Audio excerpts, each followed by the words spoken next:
আসসালামু আলাইকুম।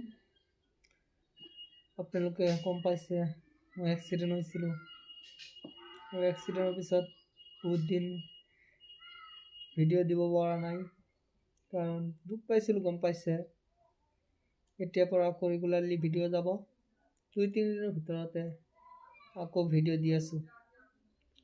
মোৰ কাৰণে অলপ দোৱা কৰিব, যাতে আৰু অলপ সোনকালে ভাল হৈ যাওঁ। আৰু যিমানখিনি ছাপোৰ্ট কৰিছে আৰু ভালদৰে ছাপোৰ্ট কৰি যাওক। মই ভিডিঅ' দি থাকিম। মোক যিমানখিনি ছাপোৰ্ট কৰিছে সিমানখিনিতে মই বহুত বহুত ধন্যবাদ জ্ঞাপন কৰিছোঁ। আৰু মোৰ 2.5 মাহৰ ভিতৰত 8,000 ফলোৱাৰ কমপ্লিট হৈ গৈছে। আৰু 1 মাহৰ ভিতৰত মই চেলেঞ্জ লৈছিলোঁ 3 মাহৰ ভিতৰত 10,000 ফলোৱাৰ কমপ্লিট কৰিম।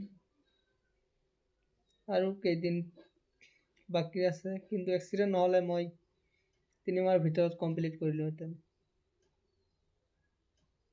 এক্সিডেণ্ট হোৱাৰ কাৰণে 3 মাহ নহয়, অলপ বেছিয়ে গ'ল। থেংক ইউ গাইজ, ধন্যবাদ জ্ঞাপন কৰিছোঁ। আকৌ 2-3 দিনৰ ভিতৰত ভিডিঅ' আহি আছে।